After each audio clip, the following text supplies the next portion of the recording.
Hi സുഹൃത്തുക്കളെ, അപ്പോൾ നമ്മൾ മറ്റൊരു വീഡിയോയിലൂടെ വീണ്ടും കണ്ടുമുട്ടുകയാണ്.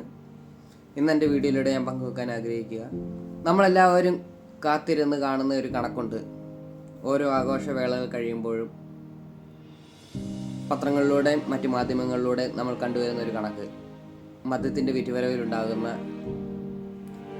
ഏറ്റക്കുറച്ചിലുകൾ. കൂടുതലാകാം, ചിലപ്പോൾ കുറച്ചാകാം. അത് ഓരോ ജില്ലകളും മത്സരിക്കുന്ന ഒരു കാഴ്ചയാണ് നമ്മൾ കാണാറ്. എന്നാൽ ഈ വർഷം നമുക്ക് പൊതുവെ കാണാൻ സാധിച്ചത് ആ ഒരു കണക്കിൽ കോടിക്കണക്കിന് രൂപയുടെ ഒരു താഴോട്ട് പോകുന്ന ഒരു അവസ്ഥയാണ്. മദ്യത്തിനെതിരെ പ്രവർത്തിക്കുന്ന ചിലരെങ്കിലും ചിന്തിച്ച് കാണും ഇതൊക്കെ ഒരു നല്ല വാർത്തയായിട്ട്. എന്നാൽ അതല്ല സത്യാവസ്ഥ. താഴോട്ട് പോയത് ഇത്രയും ആളുകൾ അതിൽ നിന്ന് പിന്തിരിഞ്ഞുകൊണ്ടതല്ല, അതിൽ നിന്ന് മാറി മറ്റു വഴികളിലോട്ട് മാറുന്ന ഒരു സാഹചര്യം ഉണ്ടായതുകൊണ്ടാണ്. അപ്പോൾ അങ്ങനെ ഒരു വാർത്ത കാണുമ്പോൾ ഞാൻ ഇതിനെ വിലയിരുത്തുന്നത് ഒരിക്കലും മദ്യപാനികളുടെ അളവ് കുറഞ്ഞതുകൊണ്ടല്ല, മറിച്ച് അങ്ങനെയുള്ള സാഹചര്യത്തിൽ നിന്നും മറ്റ് മാർഗങ്ങൾ തേടി പോയവരുടെ ഒരു വലിയൊരു കണക്ക് തന്നെ അവിടെ നമ്മൾ കാണേണ്ടതായിട്ടുണ്ട്. അത് വലിയൊരു ദുരന്തത്തിലേക്ക് ചെന്ന് കലാശിക്കുന്ന ഒരു കാര്യമാണ്.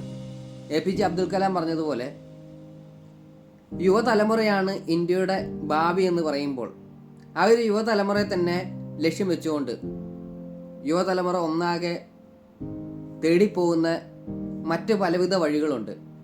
MDMA, സ്റ്റാമ്പ്, സിറിഞ്ച്, അങ്ങനെ മറ്റ് ലഹരി മാർഗങ്ങളുണ്ട്.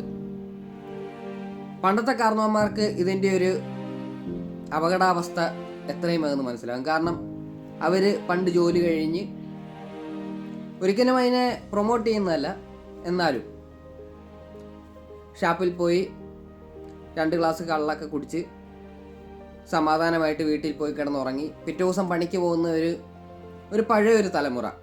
എന്നാൽ ഇന്നുള്ള തലമുറ എന്ന് പറയുമ്പോൾ, അഥവാ നമ്മൾ ഇപ്പോൾ പറഞ്ഞ ആ ഒരു മറ്റ് ലഹരികളുടെ അടിമകളായിക്കൊണ്ടിരിക്കുന്ന ഒരു സമൂഹം എന്ന് പറയുന്നത് തീർത്തും അപകടകരമായ ഒരു അവസ്ഥയിലോട്ടാണ് മാറുന്നത്.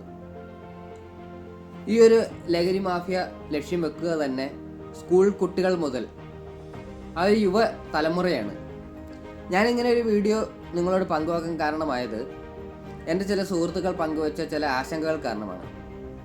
ആ ഒരു ആശങ്ക എന്ന് പറയുന്നത് സിറിഞ്ച് അല്ലെങ്കിൽ MDMA പോലുള്ള കെമിക്കൽ രാസപദാർത്ഥങ്ങൾ കൊണ്ട് ഉള്ള ഒരു ലഹരി വസ്തുക്കൾ, ആ ഒരു വസ്തുക്കൾ അഫക്റ്റ് ചെയ്യുക ഒരു വ്യക്തിയുടെ തലച്ചോറിനെയും ആ ഒരു ന്യൂറോ സിസ്റ്റത്തെ പൂർണ്ണമായിട്ടാണ്. അപ്പോൾ അങ്ങനെ അഫക്റ്റ് ചെയ്യുന്ന ഒരു സംഭവം എന്ന് പറയുന്നത്, ഈ കള്ളു കുടിക്കുക എന്ന് പറയുമ്പോൾ നമുക്ക് ഒരു 3 അല്ലെങ്കിൽ 4 മണിക്കൂർ, ആ ഒരു മണിക്കൂറിന് ശേഷം വീണ്ടും തിരിച്ചു വരാൻ പറ്റുന്ന ഒരു അവസ്ഥയാണ്. എന്നാൽ MDMA, സിറിഞ്ച്, സ്റ്റാമ്പ് പോലുള്ള ഒരു സാഹചര്യം എന്ന് പറയുന്നത് 1, 2, 3 പ്രാവശ്യം, ഞങ്ങൾ കൗൺസിലിംഗ് സൈക്കോളജി പഠിച്ചിട്ടുള്ളത് 3 പ്രാവശ്യത്തിൽ കൂടുതൽ കെമിക്കൽ രാസപദാർത്ഥങ്ങൾ കൊണ്ടുള്ള ഒരു ലഹരി ഉപയോഗിക്കുകയാണെങ്കിൽ ആ ഒരു വ്യക്തിക്ക് തിരിച്ചുവരവ് എന്ന് പറയുന്നത് ബുദ്ധിമുട്ടേറിയതാകുന്നു എന്നാണ്. അത് ആ ഒരു 3 പ്രാവശ്യത്തിന് ശേഷം ബുദ്ധിമുട്ടാകുന്നു എന്ന് പറയുമ്പോൾ 3 പ്രാവശ്യത്തിന് ശേഷം എത്രമാത്രം പിന്നെയും ഉപയോഗിക്കുന്നോ അത് അത്രയും ബുദ്ധിമുട്ടുള്ള ഒരു സാഹചര്യത്തിലോട്ട് വരികയാണ്. ഒരു 3-4 മാസം കണ്ടിന്യൂസ് ആയിട്ട് ഉപയോഗിച്ച് കഴിഞ്ഞാൽ തിരിച്ചു വരാൻ പോലും പറ്റാത്ത ഒരു സാഹചര്യത്തിലോട്ട് ആ വ്യക്തി മാറുകയാണ്. ആ ഒരു വ്യക്തിയുടെ ചിന്താശേഷി തന്നെ ഈ ഒരു ലഹരിയുടെ അടിമത്തത്തിൽ മാറ്റുകയാണ്. സ്വന്തം അച്ഛനെയോ അമ്മയോ ബന്ധുമിത്രാദികളെ പോലും തിരിച്ചറിയാൻ പറ്റാത്ത ഒരു സാഹചര്യത്തിലോട്ട്, സ്വന്തം അച്ഛനെയും അമ്മയും വരെ മാരകായുധങ്ങൾ കൊണ്ട് ഉപയോഗിക്കുന്ന ഒരു സാഹചര്യത്തിലോട്ട് മാറുന്ന ഒരു കാഴ്ച നമ്മൾ ഇന്നത്തെ സമൂഹത്തിൽ കാണുന്നുണ്ട്. നമ്മൾ ഒരുപാട് ലഹരിയുടെ ക്യാരിയേഴ്സ് ആയിട്ടുള്ള ആളുകളെ പിടിക്കുന്നതായിട്ട് നമ്മൾ ന്യൂസിലൊക്കെ കാണാറുണ്ടല്ലേ. അവർ പിടിക്കുന്ന ആ ഒരു ന്യൂസ് ശ്രദ്ധിക്കുക.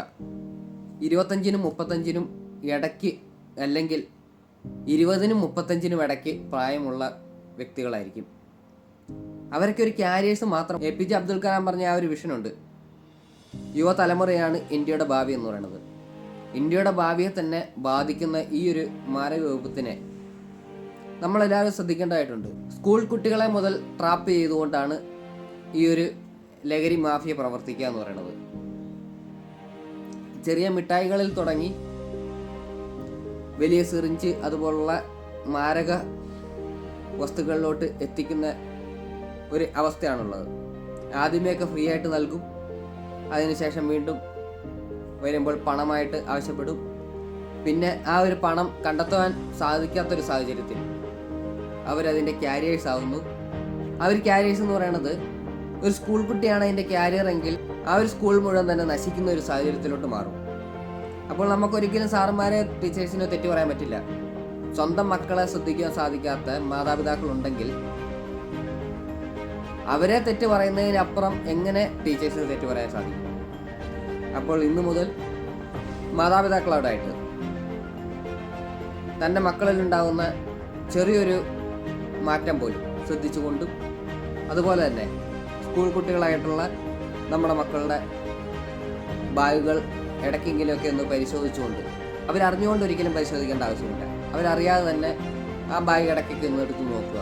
അങ്ങനെ ഒരു ബാഗ് പരിശോധിക്കുമ്പോൾ സംശയാസ്പദമായ ഒരു സാഹചര്യം കാണുകയാണെങ്കിൽ, കുട്ടികളോട് ചോദിക്കുമ്പോൾ കുട്ടികൾക്കൊരു മനോവിഷമം ഉണ്ടാകുമെന്നൊരു തോന്നലുണ്ടെങ്കിൽ ടീച്ചേഴ്സിനെയോ അല്ലെങ്കിൽ ഗവൺമെൻറ് ഓർഗനൈസേഷൻ പ്രവർത്തിക്കുന്ന ഒരുപാട് സംഘടനകളുണ്ട്. അങ്ങനെയുള്ള സംഘടനകളിലൊക്കെ നമ്മുടെ ഒരു ശ്രദ്ധ എത്തിക്കുവാൻ സാധിക്കുകയാണെങ്കിൽ ഇതുപോലുള്ള ലഹരിയുടെ മാരകമായ വിപത്തുകളിൽ നിന്ന് നമുക്ക് നമ്മുടെ യുവതലമുറ രക്ഷിക്കാൻ സാധിക്കുമെന്ന കുറച്ച് വിശ്വാസത്തോടു കൂടി ഇന്നെന്നെ ശ്രമിച്ച എല്ലാവരോടും നന്ദി, നമസ്കാരം.